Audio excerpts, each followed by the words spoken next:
ঢাকা বিশ্ববিদ্যালয়ের কেন্দ্রীয় ছাত্র সংসদ ডাকসু নির্বাচনে ছাত্র শিবির মনোনীত জিএস পদপ্রার্থী এস.এম. ফরহাদের অংশ নিতে কোনো বাধা নেই বলে জানিয়েছেন আপিল বিভাগ।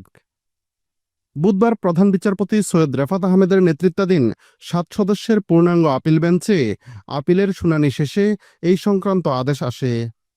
একই সঙ্গে ডাকসু নির্বাচনের ঘোষিত তফসিল অনুযায়ী ৯ সেপ্টেম্বরেই ভোট গ্রহণ হবে বলে আদেশ দেওয়া হয়। স্থগিত করা হয় হাইকোর্টের রায়। এদিন ঢাকা বিশ্ববিদ্যালয় কর্তৃপক্ষের আইনজীবী শিশির মনির বলেছেন, শুধুমাত্র ছাত্রলীগ করার কারণে কারো প্রার্থিতা বাতিল হয়েছে, এটা ভুল তথ্য। সুনির্দিষ্ট অভিযোগের ভিত্তিতে সিজারের প্রার্থিতা বাতিল হয়। ডাকসু নির্বাচন ঘিরে এরই মধ্যে ছাত্রদল, ছাত্রশিবির, গণতান্ত্রিক ছাত্র সংসদ ও বামপন্থী ছাত্র সংগঠনগুলো পৃথক প্যানেল ঘোষণা করেছে। পূর্ণ ও আংশিক মিলিয়ে এবার ১০টির মতো প্যানেল দেওয়া হয়েছে। এই নির্বাচনে ডাকসুর ২৮টি পদে মোট ৪৭১ জন প্রার্থী প্রতিদ্বন্দ্বিতা করছেন। এছাড়া ১৮টি হলের ১৩টি পদে মোট ১,০৩৫ জন প্রার্থী চূড়ান্তভাবে প্রতিদ্বন্দ্বিতা করছেন।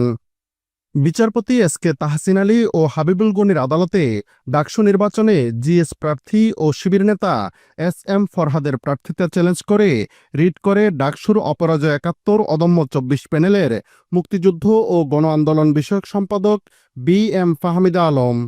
রিট আবেদনে বলা হয়, ফরহাদ আগে ছাত্রলীগের কমিটিতে ছিলেন, এরপরও তিনি কিভাবে ইসলামী ছাত্র শিবিরের প্যানেলে প্রার্থী হলেন, এমন প্রশ্ন তুলে প্রার্থিতা চ্যালেঞ্জ করা হয়।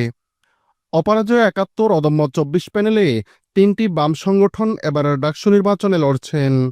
গত ১ সেপ্টেম্বর ডাকসু নির্বাচন আগামী ৩০ অক্টোবর পর্যন্ত স্থগিত করেন হাইকোর্ট। বিচারপতি হাবিবুল গনি ও বিচারপতি শেখ তাহসিন আলীর হাইকোর্ট বেঞ্চ এই আদেশ দেন। এর প্রায় ৪৫ মিনিট পর হাইকোর্টের রায় স্থগিত করে চেম্বার আদালত। আপিল বিভাগের চেম্বার বিচারপতি ফারাহ মাহবুব এ আদেশ দেন। হাইকোর্টের আদেশের পর তাৎক্ষণিক হাতে লেখা আবেদনের শুনানি নিয়ে আদালত এ আদেশ দেন। একই সঙ্গে হাইকোর্টের আদেশের বিরুদ্ধে ঢাকা বিশ্ববিদ্যালয় কর্তৃপক্ষকে আপিল বিভাগে আবেদন করতে বলেন আদালত। চেম্বার আদালতের আদেশ অনুযায়ী ঢাকা বিশ্ববিদ্যালয় কর্তৃপক্ষ হাইকোর্টের রায়ের বিরুদ্ধে আবেদন করেন। ডাকসু নির্বাচনে ঐক্যবদ্ধ শিক্ষার্থী জোট মনোনীত প্যানেলের জিএস প্রার্থী এস.এম. ফরহাদের প্রার্থিতা চ্যালেঞ্জ করে করা রিটের শুনানি নিয়ে উচ্চ আদালত এ আদেশ দেন। আদালতে রিটের পক্ষে শুনানি করেন ব্যারিস্টার জ্যোতির্ময় বড়ুয়া এবং ঢাকা বিশ্ববিদ্যালয় কর্তৃপক্ষের পক্ষে শুনানি করেন অ্যাডভোকেট মোহাম্মদ শিশির মনির।